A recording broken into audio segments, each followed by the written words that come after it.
تخيل بكرة الصبح نزلت فيديو وخلال يوم واحد وصل لمليون مشاهدة. يا سيدي 20,000 شخص جديد تابعوك. تعليقات يا لطيف شغالة والإشعارات ما عم توقف وكل الأرقام عم تقول إنه الفيديو نجح. طيب بعد أسبوع شو صار؟ وين راحوا كل هدول الناس؟ شو الخطوة اللي أخذوها بعد الفيديو؟ شو الشيء اللي صاروا يعرفوه عنك؟ وشو ممكن يشتروا منك أصلا؟ إذا ما كان عندك جواب واضح عن هالأسئلة فأنت كنت يا معلم مجهز محتوى ناجح وما كنت مجهز بزنس يستفيد من هالنجاح. وهذا بالضبط اللي عم يصير عند عدد كبير من صناع المحتوى. بينشروا باستمرار، بيتعلموا مونتاج، بيكتبوا هوكس وبيكتبوا سكريبتات وبيلحقوا الترندات وبيراقبوا المشاهدات والمتابعين والى اخره. بعد شهر 2 3 او حتى سنين بيوصلوا لسؤال كثير صعب: كيف بدي احول كل هاد الى مصاري، لدخل؟ بدي مصاري. صناعة المحتوى تقدر تجيب الانتباه، تقدر تخلي الناس تعرفك، وبتقدر تبني ثقة قوية جدا بينك وبين جمهورك. بس لحتى يتحول هذا كله الى بزنس لازم يكون في منظومة كاملة وواضحة ورا هالشي. مثلا لازم يكون ببالك في شخص محدد عنده مشكلة واضحة، يعني لازم تكون تعرف مع مين عم تخاطب، مع مين عم تحكي. محتوى تبعك لازم يساعده لهذا الشخص بالذات ويفهمه انك انت قادر تخدمه. لازم يكون عندك عرض يشرح له لهالشخص النتيجة اللي هو ممكن يوصلها، ومنتج واضح او خدمة تساعده لهالشخص اللي هو التارجت اودينس تبعك فعليا يوصل لهي النتيجة. قبل ما نكمل بدي اقول شغله كتير هون مهمه. هذا الفيديو طويل ومضغوط شوي وفيه افكار كتير مرتبطه ببعض، بس هو من اهم الفيديوهات اللي عملتها. لذلك اعمل لك كاس شاي او قهوه وركز معي للاخر، لانه كل قسم رح يبني على القسم اللي بعده.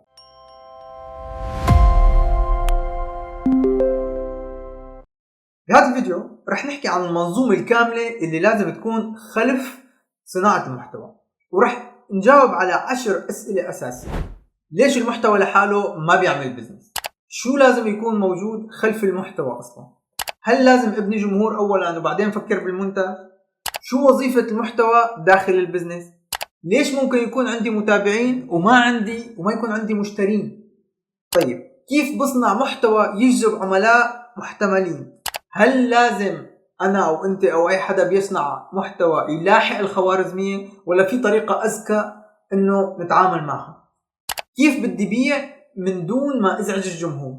كمان شو لازم بيع بالبداية؟ وكيف تركب هاي المنظومة كلها مع بعض؟ بنهاية هذا الفيديو راح يكون عندك اصلا تصور واضح للمسار الكامل لهي العملية. مشكلة واضحة، جمهور محدد، محتوى يبني الثقة، عرض مفهوم، ومنتج يساعد الشخص يوصل لنتيجة. طيب مين انا وليش عم بحكي عن هذا الموضوع؟ أنا اسمي أحمد خليل، صار لي من 2007 بشتغل بالديزاين والميديا، وبعدها انتقلت لتصميم المنتجات الرقمية وتجربة المستخدم. اشتغلت مع شركات ومنتجات رقمية بأسواق ودول مختلفة عربية وعالمية، وشفت كيف ممكن الواحد يكون عنده منتج أو فكرة ممتازين ومع هيك يضل تأثيره لهالمنتج محدود لما ما يكون في طريقة واضحة توصله للشخص المناسب. حاليا عم أبني مشروعي خليل توكس حول المال والنجاح ومشروع الشخص الواحد. ألفت كتاب المال بطريقة ذات قيمة، وعندي نشرة بريدية حول موضوع المال والبزنس، وعندي كمان كورس حول كيفية تحويل خبرتك ومعرفتك إلى مشروع بزنس كامل قائم عليك أنت لحالك. الكتاب والنشرة البريدية مجانيين، بتلاقيهم بالوصف إذا بيهمك الموضوع. وللأمانة أنا كمان عم واجه نفس الأسئلة اللي رح نحكي عنها اليوم. كيف أصنع محتوى من دون ما يتحول الموضوع لوظيفة كاملة؟ كيف بخلي المحتوى يخدم المنتج؟ وكيف ببني جمهور مهتم فعلا بالشيء اللي انا عم اقدمه؟ لهيك يعني هذا الفيديو ما جاي من شخص عم يقول لك يا لطيف انا اكتشفت الحل السحري تبع المشاهدات وانا الجورو تبع كل شيء. لا، هو نتيجة بحث، تجربة وتحليل لنماذج ناس قدروا يحولوا المحتوى الى بزنس فعلي. خلينا نبلش. السؤال الاول: ليش المحتوى لحاله ما بيعمل بزنس؟ يا خيو لأنه المحتوى والبزنس عندهم وظيفتين مختلفتين. المحتوى بيخلق الانتباه، أما البزنس بيحول جزء من هذا الانتباه إلى نتيجة مدفوعة. يعني الشخص ممكن يشوف فيديو إلك، يعجبه، يعمل لايك، يتابعك، وبعد دقيقة يكمل يومه بشكل طبيعي. هو ما اشترى منك، ما ترك إيميله، ما طلب خدمة، يمكن ما فهم أصلا شو الشيء اللي بتقدم. لأن المشاهدة بحد ذاتها ما فيها مسار تلقائي بقود المشاهد لعملية الشراء. في مسافة كاملة بين الشخص اللي شافك لأول مرة وبين الشخص اللي صار مستعد يدفع لك خلال هاي المسافة. هذا الشخص لازم يعرفك، لازم يعرف مين انت، شو المشكلة اللي بتحلها، هل انت فاهم وضعه، هل طريقتك انت اللي عم تقدمها مناسبة له، هل مثلا عندك حل واضح، وشو النتيجة اللي ممكن هو يحصل عليها. المحتوى بيساعدك تجاوب على هاي الأسئلة تدريجيا. والبزنس بيحتاج خطوة إضافية، لازم يكون عندك شيء واضح تطلبه من هذا الشخص اللي عم يتفرج عليك. لازم تطلبه يروح على شيء معين، يعمل شيء معين، مثلا كتاب مجاني، نشرة بريدية، مكالمة، خدمة، صفحة عرض، منتج رقمي، كورس، أي شيء. أي خطوة تنقل العلاقة من مجرد إنه هو عم يتفرج عليك إلى تواصل أقرب. يعني باختصار بسموه call to action CTA، هيك بسموه. لهيك وجود جمهور هذا ما بيعني تلقائيا وجود بزنس. الجمهور واحد من الأصول اللي ممكن تساعدك تبني البزنس، والقيمة الحقيقية بتظهر لما تعرف وين بدك تقود هذا الجمهور بعد موضوع انه هو يتفرج عليك. سؤال تاني، شو لازم يكون موجود خلف المحتوى؟ خلينا نبسط المشروع كله ب5 قطع رئيسية: مشكلة واضحة، جمهور محدد، محتوى يبني الثقة، عرض مفهوم، ومنتج يحقق نتيجة. أولا المشكلة الواضحة، ما حدا بيفتح الانترنت لأنه بده يشتري منك كورس. الناس بتفتح الانترنت وعندها مشكلة أو سؤال أو رغبة أو خوف، يعني في شيء محدد بباله. شخص بده يزيد دخله، شخص عنده خبرة وما بيعرف شو يربح منها، شخص بده يبدأ صناعة معينة، شخص بده يلعب رياضة معينة، شخص بده ينحف، شخص تعبان من وظيفته عم يدور على طريقة تانية. هون بيبدأ المشروع. شو المشكلة اللي انت قادر تفهمها وتساعد بحلها؟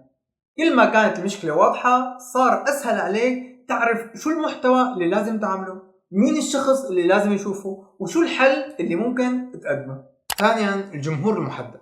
بعد ما تحدد المشكلة لازم تعرف مين الشخص المحدد اللي عم يعاني منها، لأنه تعريف جمهورك ما لازم يكون واسع، مثل إنه كل الأشخاص اللي بدهم يتعلموا التصميم مثلا، أو كل شخص مهتم بالهندسة، أو كل طالب بده يحسن مستواه مثلا بالدراسة، أو كل شخص مهتم بصحته. هاي مجموعات ضخمة وكبيرة جدا، كل شخص داخلها موجود أصلا بمرحلة مختلفة وعنده احتياجات مختلفة. إذا كنت مثلا ديزاينر ممكن يكون جمهورك مصممين مبتدئين عندهم مهارات جيدة مثلا لكن ما عم يلاقوا شغل. أو إذا كنت مثلا مهندس ممكن تساعد مهندسين اللي هلأ متخرجين إنه يحضروا للمقابلات تبع مقابلات العمل مثلا. أو أنت مثلا إذا كنت مدير بتعرف تنظم الأمور، فيك تساعد أصحاب مصانع صغيرة إنه كيف بدهم ينظموا شغلهم ويخففوا الأخطاء والهدر مثلا. إذا كنت أستاذ مدرسة، هي على فكرة رائعة، ممكن يكون جمهورك مثلا طلاب ثانوية عم يواجهوا صعوبة بمادة محددة، أو حتى أهل طلاب عندهم مثلا أطفال بالابتدائي وبدهم طريقة واضحة يساعدوهم بالدراسة. إذا كنت مثلا طبيب ممكن تصنع محتوى موجه للموظفين اللي بيقضوا ساعات طويلة قاعدين هيك مثلي أنا على مكتب وبيجعون ظهرهم وبدهم يفهموا كيف يحافظوا على صحتهم مثلا خلال الشغل. أو مثلا أهالي بدهم معلومات صحية واضحة تساعدهم يفهموا الحالات الشائعة عند أطفالهم، مثلا كيف الطفل مثلا هاي الطب النفسي مثلا كيف الأطفال بيتصرفوا إلى آخره. الأمثلة ما بتنتهي كتير. لاحظ هون الفرق، كل مثال عم يحدد مين الشخص وبأي مرحلة موجود وشو المشكلة المحددة يلي عم يحاول يحلها. لما تعرف هذا الشخص بتصير قادر تحكي بلغته وبتستخدم أمثلة من حياته وبتجاوب عن الأسئلة يلي فعلا عم تدور براسه، وبتصمم محتوى ومنتج مناسبين تماما لوضعه. بتبطل تسأل حالك مثلا شو بدي انشر اليوم، بصير سؤالك أوضح، بصير إنه شو الشيء اللي بيحتاجه هذا الشخص يلي هو أنا ببالي عم خاطبه، وكيف فيني ساعده يفهم أو يحل جزء من مشكلته. هذا الشخص أو الجمهور اللي حكينا عنه بيسموه بالديزاين بيرسونا. هون يا صديقي المحتوى ببلش يجذب جمهور عنده سبب حقيقي حتى يتابعك ويوثق فيك ويستفيد من الشيء اللي انت رح تقدمه بعدين. ثالثا المحتوى بيجذب الشخص، بيساعده يفهم المشكلة ويعطيه لمحة عن طريقتك بالحل. مع الوقت هذا الشخص اللي عم بيشوفك بصير يبلش يفكر عنك بهذا الشكل، انه هذا الزلمة فهمان الوضع اللي انا فيه، عنده طريقة منظمة، افكاره منطقية يا اخي، فعلا يمكن يقدر يساعدني. هون تبدأ عملية الثقة. رابعا العرض هو الطريقة اللي بتشرح فيها منتجك. لمين هو؟ شو النتيجة اللي منتجك بيساعد الشخص يوصل لها؟ شو في جواته؟ يعني المنتج من شو بيتكون؟ يعني شو رح يشتري الشخص؟ كيف المشتري رح يمشي معه أو رح يستخدمه لهذا المنتج؟ شو الأشياء اللي بيخلي منتجك مناسب لوضعه؟ ممكن أحيانا يكون عندك مثلا منتج ممتاز لكن العرض ضعيف. حتى لو كان أحسن منتج بالعالم، إذا كان العرض ضعيف ساعتها الناس ما رح تفهم ليش لازم تشتري أصلا. خامسا المنتج بحد ذاته. المنتج هو الشيء اللي بيساعد العميل يحقق النتيجة. هذا الشيء ممكن يكون خدمة أنت بتقدمها، يعني مثلا سيرفيس معين، تصميم، تعليم، برمجة، ترجمة، تدريب رياضة، إلى آخره، أي شيء. أو مثلا ممكن يكون استشارة أو برنامج تدريبي، ممكن يكون كورس جاهز، ممكن يكون كتاب، ممكن يكون تمبلت لشيء معين، قالب، ممكن يكون تول معينة بتساعد انه بقص صور مثلا، شو بيعرفني، ممكن يكون اي شيء، مجتمع، كوميونتي، ما بهم ابدا شو شكل المنتج. اختيار شكل المنتج بيجي بعد فهم المشكلة والنتيجة. كل هاي القطع، الخمس قطع اللي حكينا عنها مع بعضها تصنع البزنس، والمحتوى هون بيشتغل كشبكة توزيع وثقة حول هذا البزنس. طيب السؤال الثالث، هل لازم ابني جمهور اولا وبعدين فكر بالمنتج؟ هي واحدة من اكثر الافكار انتشارا، انه بلش انشر، كبر حسابك، جمع متابعين، وبعدين فكر كيف رح تربح. هذا المسار ممكن يوصل لجمهور كبير، بس بجوز ما بتعرف بالضرورة شو المنتج المناسب لهالجمهور. ليش؟ لأنه المحتوى اللي بيجمع أكبر عدد ممكن من الناس ممكن يكون بعيد عن المشكلة اللي بتخلي الشخص أصلا يشيل هالكريدت كارت من جيبه ويشتري أي شيء. عرفت كيف؟ لأنه بده يكون عنده مشكلة بده يحلها. هذا الناس اللي الناس قاعدة هيك ورا الصوفاية، يعني متسطح هيك على الصوفاية وعم بيدفش بإصبعه هالسوشيال ميديا، ما أنا مستعد يقوم ويشتري شيء إذا ما كان هو يعني عم يشوف شيء بشكل واعي. بده يكون واعي لإلك وواعي للمشكلة اللي هو عنده إياها ومستعد يشتري شيء. فبدها تكون الأمور شوي مدروسة، يعني مو هيك كيف ما كان إنه أنا عملت محتوى مثلا بسلي الناس وبعدين بدي أروح بيعهم شغلة كتير جدية. ما بصير. بده يكون الموضوع مرتبط مع بعضه، يعني الشيء المحتوى اللي عم تقدمه والمنتج اللي عندك إياه بدهم يكونوا مرتبطين بشكل أو بآخر. لهيك الأفضل يكون عندك من البداية تصور أولي عن الشيء اللي بدك تقدمه. أكيد ما لازم يكون المنتج جاهز كليا بالكامل يعني، وما لازم تقضي 6 شهور وانت عم تبني كورس ضخم يا لطيف. المطلوب على القليلة انك تعرف، انك تحط ببالك مين الشخص اللي عم تساعده، شو النتيجة اللي بدك توصل له اياها، اللي بدك اياه يوصل له عن طريق المنتج تبعك، شو اول طريقة ممكن تساعده فيها مقابل المال. لما تصير تعرف هالشغلات الثلاثة كل شيء بعدهم بيتغير. بتصير تعرف شو بدك تنشر، بتصير تعرف شو الأمثلة اللي ممكن تستخدمها، بتصير بتعرف شو الأسئلة اللي لازم تجاوب عليها لهذا الشخص اللي عم يتفرج عليك، وبتصير تعرف مين الشخص اللي بدك هالمحتوى انه يجذب انتباهه. اسمع، لنفترض انك مثلا استاذ مدرسة، عندك خبرة بالتدريس وبدك تساعد الأساتذة الجداد انه يصير عندهم ثقة اكبر بالصف. مرة بتروح بتقدم محتوى ممكن يكون مثلا عن كيف يحضر الأستاذ الدرس بطريقة واضحة، كيف يشرح فكرة صعبة بأسلوب أبسط، كيف مثلا يدير الصف ويحافظ على الطلاب وانتباه الطلاب بشكل بدون عياط وخناق ورعب، كيف يتعامل مع الطالب المشاغب مثلا، كيف ينظم وقته بين التحضير والتصحيح والحصص، كيف مثلا يتواصل مع الأهل بطريقة مهنية. الشخص اللي بينجذب لهاي المواضيع غالبا مين هو؟ أستاذ جديد أو أستاذ عنده خبرة قليلة، وعم يواجه ضغط داخل الصف. هذا الشخص قريب كتير من خدمة أو منتج ممكن تقدمها أنت بعدين. يعني مثلا لنفترض عندك خدمة أنه بتعطي جلسات توجيه، أو عندك مثلا دليل عملي مشان يسيطر على الصف، أو عندك قوالب جاهزة كيف بيحضر الدروس، أو مثلا عندك برنامج تدريبي لايف للأساتذة الجدد. وحتى لو كانت مشاهدات أقل من فيديو عام عن مثلا التعليم عموما، كل مشاهدة صارت أقرب للشخص اللي فعلا ممكن يستفيد من المنتج النهائي. طيب، السؤال الرابع، شو وظيفة المحتوى داخل البزنس؟ المحتوى يا سيدي عنده أكثر من وظيفة. الوظيفة الأولى بيجذب الشخص المناسب. أول خطوة هو إنه يشوفك هذا الشخص اللي عنده المشكلة اللي بتحلها. لهيك اختيار الموضوع مهم. كل موضوع عم تنشره كأنه باب بيدخل منه نوع معين من الناس. يعني اللي نفترض لو نشرت عن موضوع واسع جدا رح يدخل جمهور واسع جدا، ولو نشرت عن مشكلة محددة رح يدخل أشخاص أقرب إلى العرض اللي أنت محضره. الوظيفة الثانية، المحتوى وظيفته يساعد الشخص إنه يفهم مشكلته. يعني أحيانا الشخص بيعرف إنه في شيء غلط لكن ما بيعرف شو بالضبط هالشيء الغلط. نرجع مثلا نفس المثال تبع الأستاذ المدرسة الجديد، ممكن يكون عم يفكر إنه أنا بحضر الدرس منيح بس الطلاب ما عم يفهموا، طيب، أو ما عم يتفاعلوا. من خلال المحتوى اللي أنت بتقدمه أنت بتساعده لهذا الأستاذ يفكك المشكلة.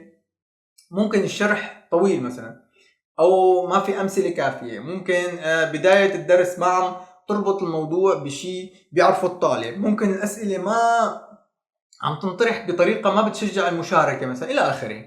هون المحتوى ما عاد عم يعطي نصيحه عامه مثلا، عم يعطي انه نصائح دقيقه، نصائح عامه مثل مثلا كيف تكون معلم ناجح. لا، صار بيساعد انه يشوف اجزاء المشكله ويعرف اي جزء لازم يشتغل عليه بالبدايه.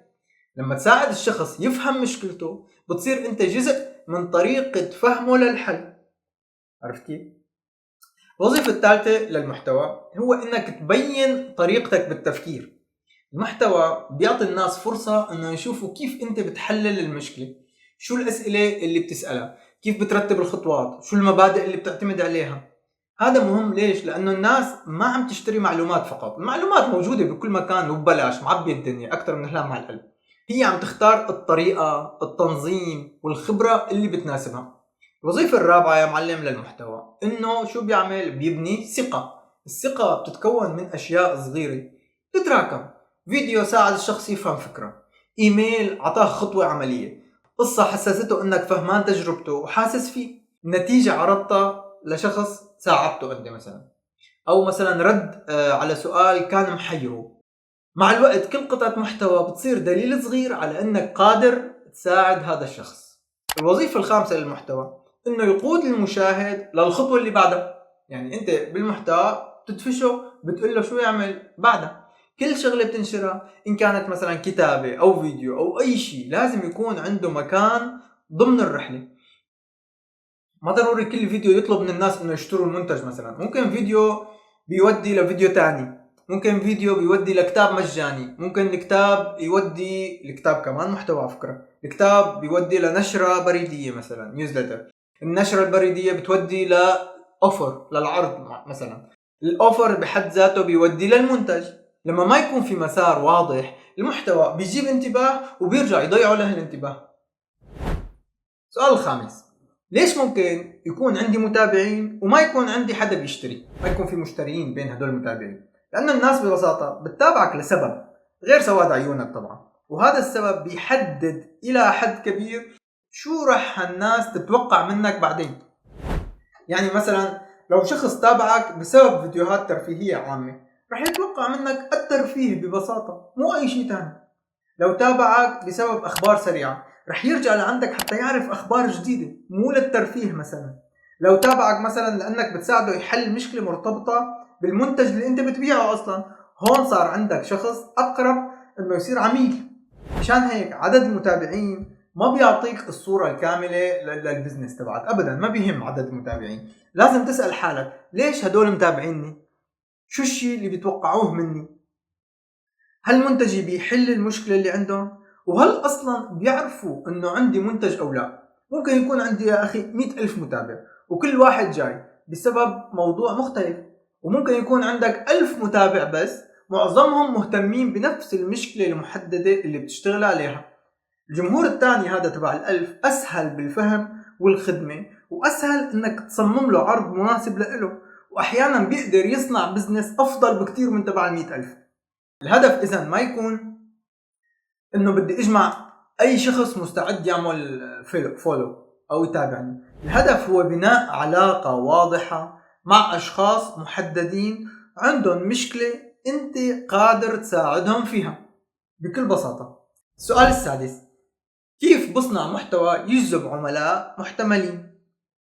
ابدأ من المشكلة اللي عم تحلها وقسمها إلى أجزاء. خلينا نفترض أنك مثلا كوتش، مدرب رياضي، بدك تساعد الموظفين يلي مثلا بيقعدوا بنتمنى 10 ساعات بالمكاتب، معظم يومهم قاعدين قدام الكمبيوتر يا معلم، ما عندهم وقت يتمرنوا أكتر من مرتين بالأسبوع، وبالبيت كمان. ممكن تروح أنت تقسم المحتوى ل6 أنواع. النوع الأول مثلا محتوى يشرح المشكلة، مثل مثلا انه ليش ما عم تشوف نتيجة رغم انك تتمرن كل اسبوع؟ ليش بتلتزم اسبوعين وبعدين بتوقف؟ هل برنامجك مناسب فعلا لشخص بيقضي معظم يومه بالمكتب؟ ليش عم تعمل تمارين كتيرة مثلا وما عم تتطور بالقوة؟ هذا المحتوى بيساعد الشخص يفهم المشكلة. النوع الثاني من المحتوى بتقدم محتوى بيشرح النتيجة، مثل مثلا كيف ممكن تحسن لياقتك بيومين بالاسبوع، كيف تبني برنامج بيناسب دوامك وحياتك العائلية، شو النتيجة الواقعية اللي ممكن توصلها خلال مثلا أول 3 أشهر تمرين، كيف ممكن يصير التمرين جزء ثابت من أسبوعك. هذا المحتوى يساعد الشخص يشوف الاحتمال الموجود قدامه. إنه في مشكلة. أول شيء، أول نوع من المحتوى فهم المشكلة. ثاني نوع صار يشوف الاحتمالات الموجودة قدامه. النوع الثالث محتوى بيعطي خطوات عملية، مثل مثلا برنامج تمرين بسيط ليومين بالأسبوع، كيف تختار الأوزان المناسبة، شو تعمل لما يكون عندك غير مثلا ما عندك غير 30 دقيقة باليوم، كيف بتتابع تطورك من أسبوع لأسبوع، شو الوجبة السهلة اللي ممكن تحضرها بعد الدوام مثلا. هذا المحتوى بيعطي الشخص خطوات مفهومة وواضحة يقدر يطبقها مباشرة، وهذا الشيء بيثبت انك قادر تعطيه طريقة عملية للشخص اللي عم يتابعك. النوع الرابع محتوى يجاوب على المخاوف والاعتراضات، مثل مثلا ما عندي وقت، او برجع من الشغل تعبان، او ما بحب النادي، جربت قبل وما قدرت استمر، مثلا ما بعرف استخدم الأجهزة، بخجل يا اخي، سمين وبخجل مدري كيف. لما تجاوب على هاي الاعتراضات بتساعد الشخص يتقدم خطوة نحو القرار. النوع الخامس من المحتوى هو محتوى بيعرض التجربة. يعني مثلا تحكي عن شخص كان يضيع بين برامج كتيرة، كيف انت ساعدته يبني روتين بسيط ويمشي بقصة الرياضة. او مثلا تمرين كنت انت مفكره انه هو ضروري، وبعد التجربة اكتشفت انه في خيارات كتير انسب منه، وانه مضر مثلا هذا التمرين. اسبوع ما قدرت تلتزم مثلا فيه، وكيف بعدين عدلت خطتك بعده. او مثلا في خطأ شائع كنت تعمله ببداية تمرينك. هذا المحتوى بيخلي الناس تشوف طريقة تفكيرك، وبيخلي النتيجة اقرب الى الواقع اللي هن عايشين. النوع السادس من المحتوى اللي هو محتوى بيعرف بالعرض.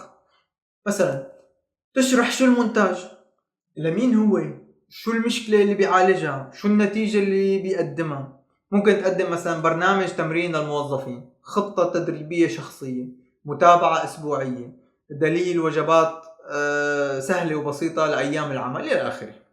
ما في أي سبب إنه المنتج تبعك يضل سر، إنه كل كذا شهر مرة بيظهر مرة للعلن. لا، لما يكون المنتج مفيد ومناسب الحديث عنه هو جزء طبيعي وضروري من المحتوى. السؤال السابع: هل لازم تلاحق الخوارزمية ولا في طريقة أذكى تتعامل معها؟ أخت الخوارزمية على أم الخوارزمية، أنا موافق معكم، هي شغلة غليظة يا سيدي. الخوارزمية مهمة، ما فيك تتجاهلها كليا. هي اللي بتقرر كيف بيتوزع المحتوى على المنصة. طبعا كل منصة لها خوارزميتها. لازم تفهم أساسيات لهي الخوارزمية، مثلا كيف تبدأ الفيديو، كيف بتحافظ على انتباه المشاهد، كيف تختار عنوان جديد، كيف بتخلي الفكرة سهلة المشاركة إلى آخره. لكن اتجاه المشروع عموما لازم يجي من الشخص اللي عم تخدمه، مو من الخوارزمية، لأنه الخوارزمية ممكن تشجعك أنه تصنع نوع معين من المحتوى فقط لأنه عم يحقق مشاهدات أعلى. تذكر أنت ما هدفك المشاهدات، أنت بدك تعمل بزنس، بدك مصاري يا ابن الحلال. أحيانا بتعمل فيديو عاطفي مثلا، أو يا لطيف بتلاقي واحد بكي بالفيديو، إذا واحد بكي بالفيديو بطير بصير مليون مدري قديش، ما بيجيب لك شيء، شو بدك فيه هذا الحكي؟ المهم، او واحد مثلا بتلاقي عمل فيديو عام عن موضوع كتير عام وواسع، بيروح بيجيب يعني عشرات اضعاف المشاهدات بالنسبة لمحتوى متخصص بشيء معين. هلا هذا الفيديو ممكن يساعد الناس تعرفك، يعني مهم له وظيفته، بس ما هو الاهم. يعني اكيد منيح، بس لازم تفهم دور هذا الفيديو بالبزنس تبعك. هل عم يجذب الشخص اللي بدك تخدمه؟ هل عم يبني نوع الثقة اللي بيحتاجها منتجك؟ هل بيقرب الجمهور من العرض؟ يعني بيقربهم خطوة إلى العرض تبعك؟ أحيانا الجواب بيكون إنه إيه، وأحيانا الفيديو بيكون ناجح كتير ومنتشر بس تأثيره التجاري ضعيف. هيك ما لازم تقيس كل شيء بالمشاهدات فقط، لازم تشوف كمان كم شخص ضغط على الرابط اللي انت حاطه بالوصف مثلا، كم شخص نزل الشيء المجاني اللي انت عم تقدمه، اذا عندك مثلا اي شغله مجانيه انت بتربطها مع الفيديو، كم شخص عمل سبسكرايب للنيوزلتر تبعك، كم شخص سأل عن الخدمه، كتب لك سأل عن الخدمه، كتب كومنتس، اي شيء، كم شخص وصل لصفحه المنتج اصلا، وكم شخص مثلا اشترى. المشاهدات بتخبرك انه المحتوى انتشر، هذا الشيء جيد. بقية الارقام هي اللي بتخبرك اذا كان محتوى عم يخدم البزنس ولا مجرد هيك محتوى للفرجة. طيب سؤال الثامن، كيف تبيع من دون ما ازعج الجمهور؟ كلياتنا عنا هاي الشغلة انه ايه، بدي بيع وبدي اطلب من الجمهور مصاري، بدي اطلب من الجمهور يشتري، بدي اطلب من الناس تشتري المنتج اللي عندي، ومنخجل ومنفوت بالحيط. اولا لازم تشيل من راسك فكرة انه البيع شيء لازم تعتذر عنه. انت عم تعمل محتوى مجاني، هذا المحتوى المجاني بيساعد الناس، وعندك منتج مدفوع بيساعد الشخص بشكل اعمق او منظم او بشكل اسرع او بشكل يعني بيعطي نتيجة اقوى. المهم شيء كتير طبيعي انك تحكي وتخبر الناس عنه. هاي الفكرة حكيت عنها بكتابي المال بطريقة ذات معنى. الكتاب كتير سلس ومهم لأي حدا بيحب يفهم المال بطريقة سهلة. الكتاب مجاني على فكرة، الرابط موجود بالوصف. نرجع لموضوعنا. المشكلة بتظهر لما يكون المحتوى كلياته إعلانات أو لما يكون المنتج بعيد عن احتياج الجمهور. أما لما يكون في تطابق فشيء طبيعي جدا انه يكون عندك CTA، انك تطلب من الناس يشوفوا منتجك، بيصير خطوة جدا منطقية. يعني لنفترض مثلا انا شرحت للشخص الشيء اللي عم تشرحه مثلا شو ما كان يكون، بنهاية الفيديو قلت له انه اذا بدك نموذج بيساعدك تطبق هاي الخطوة، الرابط موجود بالوصف، او اذا بدك تكمل وتتعمق حمل الشيء الفلاني المجاني بيساعدك على كذا او كذا. هذا الشيء جدا طبيعي ومنطقي لانه هو اصلا عم يحضر الفيديو عن الموضوع اللي هو مهتم فيه، ورحت انت قدمت له شيء هو اصلا مهتم فيه. يعني ما في غش ولا في نصب ولا في احتيال ولا في شيء. ناقشت مشكلة معقدة مثلا، بتروح بتدعي لهذا المشاهد لجلسة تساعده انه يطبق الحل على وضعه مثلا. هي انتقالات طبيعية، وكمان لازم الجمهور يعرف من البداية انه عندك بزنس. لكن شو جايين نلعب نحن؟ عادي انه يكون عندك بزنس، عندك محتوى مجاني وعندك منتجات مدفوعة، الاثنين موجودين مع بعض. لما يتأجل الحديث عن المنتج لأشهر تبني علاقة كلياتها محتوى مجاني، وبعدين بتصير تحاول تغير طبيعة العلاقة فجأة، بتقوم بتحس انه في شيء غلط. عرف الناس من البداية على الشيء اللي عم تقدمه، ما ضروري تستخدم كل مرة نفس CTA، انه كل مرة بتقول اشتري مدري شو، اشتري الشغلة تبعي، اشتري المنتج تبعي. لا، مرة مثلا بتذكر بكتاب او كتيب او ملف انت سويته، مرة بتعرض نتيجة، مرة بتجاوب على اعتراض معين او تساؤل عند الشخص حول الموضوع نفسه، مرة مثلا بتشرح المنتج بطريقة واضحة، مرة بتحكي قصة مرتبطة بهذا المنتج، ومرة بتطلب من الشخص مباشرة انه يسجل او يشتري هذا المنتج. السؤال التاسع، شو لازم بيع بالبداية؟ ابدأ بأبسط شيء يسمح لك تساعد شخص وتحصل على معلومات حقيقية من السوق. غالبا أسهل بداية هي خدمة أو استشارة أو جلسة أو تدقيق أو تنفيذ بسيط أو مساعدة فردية. الخدمة بتخليك قريب من المشكلة الحقيقية، خاصة إذا لساتك جديد بهذا الموضوع. يعني لنفترض أنت بدك تبيع شيء، يفضل تبيع خدمة بعدين بتوصل للمنتج الجاهز. ليش؟ لأنه أنت بتسمع الكلمات اللي بيستخدمها العميل أثناء تطبيق سيرفيس معين للعميل. بتصير بتسمع الكلمات اللي بيستخدمها، بتعرف شو الشيء اللي جربه، بتلاحظ وين عم يتعطل، وين عم يعصلج، وأهم شيء بتصير تتعلم شو النتيجة اللي مستعد هذا الشخص يدفع مقابل مصاري. هلا بعد ما تساعد عدة أشخاص رح تلاحظ إنه في خطوات عم تتكرر، في أسئلة عم تتكرر، في مشاكل عم تتكرر، وفي حلول عم تعيد، يعني أنت عم تعيد شرحها كل مرة. هون بتقدر تحول الجزء المتكرر إلى منتج يا معلم. تمبلت ممكن يكون جايد بمجالك مثلا، أو دليل أو ورشة أو أي شيء، برنامج تدريب جماعي، كورس، أي شيء. شكل المنتج هذا موضوع بحد ذاته. إذا بيهمكم اكتبوا لي بالتعليقات، ممكن أعمل فيديو عنه، ولكن هذا موضوع قائم بحد ذاته. هيك المنتج بيطلع من تجربة فعلية، والمحتوى تبعك كمان بيتحسن لأنك صرت تعرف شو عم يصير فعلا مع العميل. انت صرت قريب منه بشكل مباشر، وصار عندك احتكاك بشكل يومي مباشرة من خلال هاي الخدمة اللي عم تقدمها. السؤال العاشر: كيف بتركب هاي المنظومة كلياتها مع بعضها؟ خلينا ناخذ مثال واضح. لنفترض انه انت مصمم، انا لاني مصمم مشان هيك فيني اعطي هذا المثال، ديزاينر، وعندك خبرة مثلا، انا عندي خبرة 21 سنة، لنفترض عندك خبرة 10 سنين، وانت لاحظت انه كتير مثلا ديزاينرز عندهم البورتفوليو ضعيف مع انه شغلهم حلو. هذا البورتفوليو هو ملف او موقع او صفحه، يعني المصممين بيجمعوا شغلهم فيها مثل السي في، مكان بيعرضوا فيه شغلهم وقت اللي بيقدموا على الشغل. المهم، المشكله هي مصمم جيد ما عم يعرف كيف يعرض خبرته بطريقه تقنع الشركات او العملاء. اثنين: الجمهور مصمم عنده خبره من 2 إلى 5 سنوات وبده فرص عمل افضل.